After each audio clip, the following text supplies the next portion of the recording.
Bonjour! Alors, la tant attendue lettre ouverte qui va compter pour la bonification. Donc, vous vous êtes pratiqué depuis le début du confinement, là. C'est une des premières tâches que je vous avais données quand on a quitté l'école en mars. Donc, là, c'est finalement l'évaluation. Donc, la lettre ouverte qui va compter en quelque sorte. Ça va être utilisé pour la bonification de vos résultats. Donc, je vais vous donner les consignes aujourd'hui. Ça va être à remettre sur le portail, de préférence en fichier joint au bloc d'enseignement. Donc, quand moi je dépose le bloc d'enseignement, vous devriez pouvoir cliquer dessus puis ajouter un fichier. Donc, de préférence, j'aimerais que ce soit ajouté directement au travail. Si jamais vous ne comprenez vraiment pas comment faire, vous n'êtes pas capable, mais vous pouvez me l'envoyer par courriel, mais de préférence en fichier joint. Aussi, n'oubliez pas de remettre votre test de grammaire avant lundi 8h. Donc, il est déjà sur le site, là, je vous l'ai donné mardi, le test de grammaire à faire. Donc, c'est un Google Form. Vous avez juste à répondre aux questions en ligne. Puis, c'est ça. Donc, vous me remettez ça avant lundi 8h. Puis, le travail de l'écriture de la lettre ouverte, c'est à remettre pour mercredi prochain. Donc, vous avez à peu près une semaine pour le faire. Puis, vous allez voir, c'est quand même un petit texte.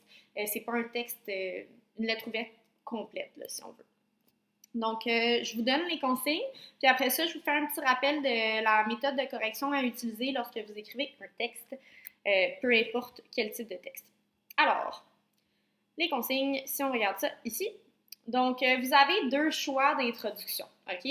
C'est soit virus technologique, donc un titre très explicite, là, si on veut, ou outils technologiques. Donc, je pense que vous voyez déjà vers où je m'en vais. Donc, la première introduction et la deuxième introduction proposent évidemment des thèses différentes, OK?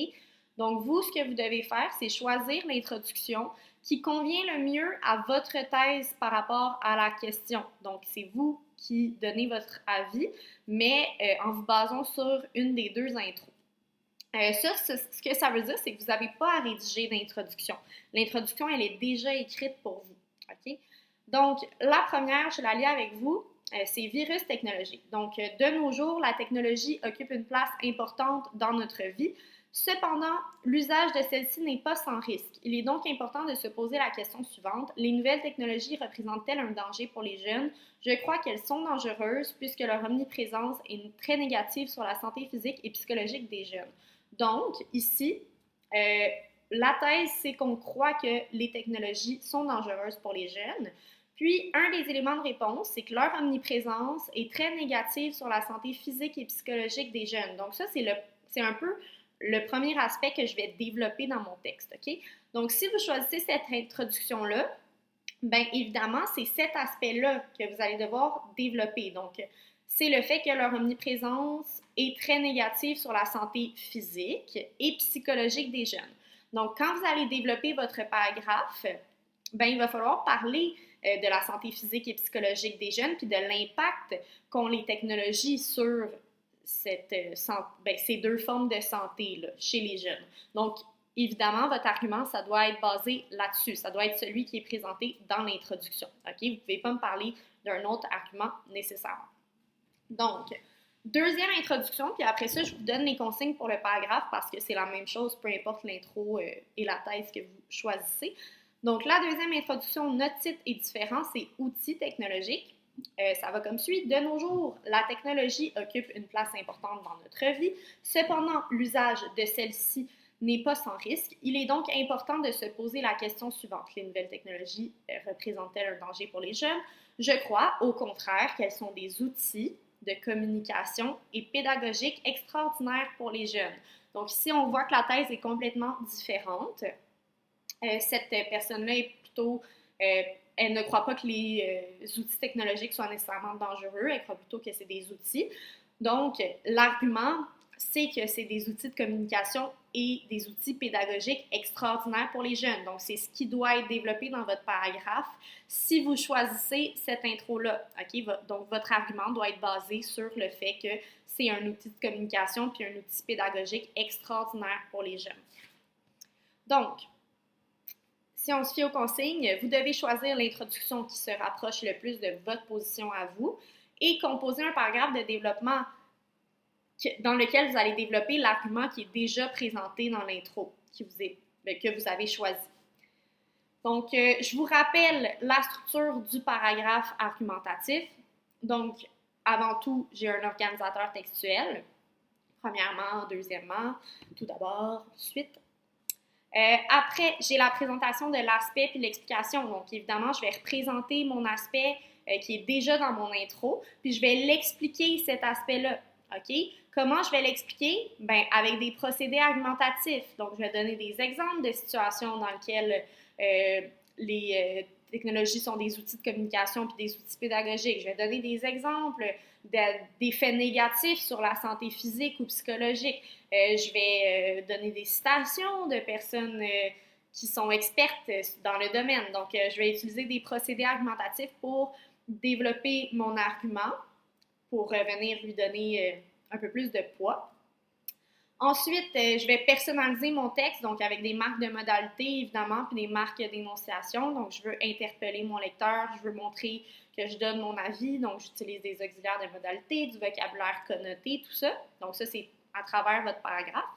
Puis, je vais faire une conclusion partielle dans laquelle je vais rappeler mon argument, l'argument que je viens de présenter, ainsi que ma thèse. Donc, vous devez indiquer l'introduction que vous avez choisie, pas besoin de la réécrire au complet. Ce que je vous demande, c'est juste d'écrire intro 1 ou intro 2, puis après ça, vous pouvez bâtir votre paragraphe de développement.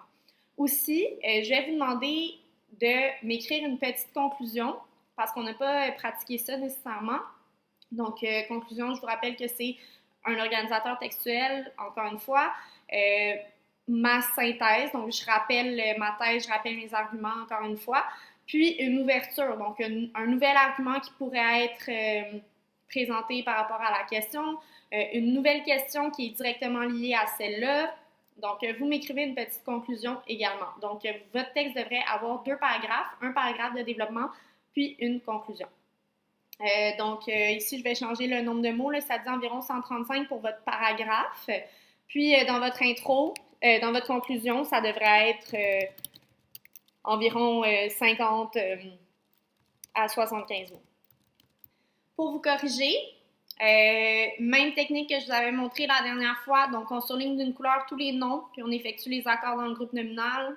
On surligne d'une autre couleur tous les verbes à temps simple, donc ceux qui ne sont pas accompagnés d'un auxiliaire. Puis on les accorde avec le sujet. Ensuite, je surligne d'une autre couleur tous les verbes à temps composé, donc les participes passés.